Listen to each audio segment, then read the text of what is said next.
രാമായണ മാസത്തിൽ ആയിരക്കണക്കിന് ഭക്തർ ദർശനത്തിനെത്തുന്ന ക്ഷേത്രമാണ് കോട്ടയം പയ്യപ്പാടിയിലെ വെന്നിമല ശ്രീരാമ ലക്ഷ്മണ ക്ഷേത്രം. കിഴക്കിന്റെ അയോധ്യ എന്നാണ് ഈ ക്ഷേത്രം അറിയപ്പെടുന്നത്. വനവാസകാലത്ത് ശ്രീരാമ ലക്ഷ്മണന്മാർ ഇവിടെ എത്തിയിരുന്നു എന്നാണ് വിശ്വാസം.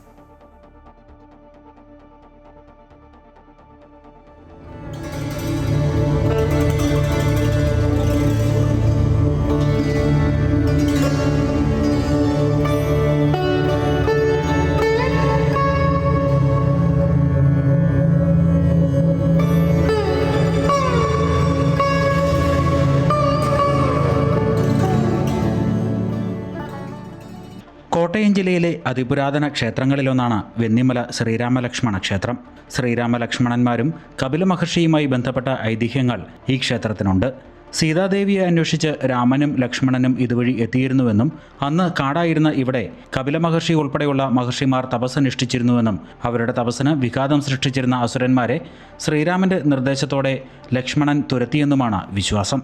ഈ വെന്നിമലയുടെ സംസ്കൃത നാമം വിജയാദ്രി എന്നാണ്. അതായത് വിജയത്തിൻ്റെ മല. അത് അസുരന്മാരെ തോൽപ്പിച്ച് ലക്ഷ്മണസ്വാമി ഇവിടെ തപസ് ചെയ്തിരുന്ന മുനിമാർക്ക് അഭയമരുളിയ സ്ഥലമായതുകൊണ്ടാണ് ഇത് വിജയത്തിൻ്റെ മല, അതായത് വിജയാദ്രി. അതിൻ്റെ മലയാളമാണ് വെന്നിമല എന്നറിയപ്പെടുന്നത്. ഈ ക്ഷേത്രത്തിൻ്റെ വടക്കു ഭാഗത്തായിട്ട് ഒരു ഗുഹയുണ്ട്. ആ ഗുഹയിൽ കപില മഹർഷി തപസ് ചെയ്തിരുന്നു എന്ന് വിശ്വസിക്കപ്പെടുന്നു. 8ാം നൂറ്റാണ്ടിനോട് അടുപ്പിച്ചാണ് ഇവിടെ ക്ഷേത്രം സ്ഥാപിതമായത്. ക്ഷേത്ര നിർമ്മാണവും പ്രതിഷ്ഠയുമായി ബന്ധപ്പെട്ടും ഐതിഹ്യങ്ങൾ പലതുമുണ്ട്.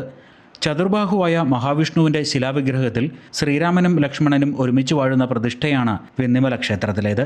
ഒരു നടയിൽ 2 കൊടിമരങ്ങളുള്ള അപൂർവം ക്ഷേത്രങ്ങളിലൊന്നുമാണ് വെന്നിമല ക്ഷേത്രം.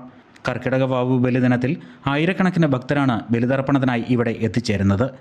സ്ഥലപുരാണത്തിൽ പറയുന്നത് വിജയാചല തീർത്ഥേഷു സ്നാത്വാ ഭക്തിയ പിതൃക്രിയ കരോതി മനുജോയസ്തു ഗയാശ്രാദ്ധ ഫലം ലഭേൽ. അതായത് വിജയാചലത്തിലുള്ള വിജയാദ്രിയിലുള്ള തീർത്ഥക്കുളത്തിൽ ഭക്തി പുരസരം സ്നാനം ചെയ്ത് പിതൃകർമ്മം അനുഷ്ഠിക്കുന്ന മനുഷ്യന് ഗയാശ്രാദ്ധ ഫലം ലഭിക്കുമെന്നാണ്. അതായത് 12 തലമുറയ്ക്ക് ബലിതർപ്പണം ചെയ്ത ഫലം ഈ ക്ഷേത്രക്കുളത്തിൽ മുങ്ങി ബലി അർപ്പിച്ചു കഴിഞ്ഞാൽ ലഭിക്കും എന്നുള്ള ഐതിഹ്യമുണ്ട്. അതുകൊണ്ട് തന്നെ കർക്കിടക അമാവാസിക്ക് ഇവിടെ അഭൂതപൂർവമായ ഭക്തജനക തിരക്കാണ് അനുഭവപ്പെടുന്നത്. വർഷത്തിൽ 365 ദിവസവും പിതൃമോക്ഷത്തിനായി ബലിയിടാൻ സാധിക്കുന്ന ക്ഷേത്രവുമാണ് വെന്നിമല.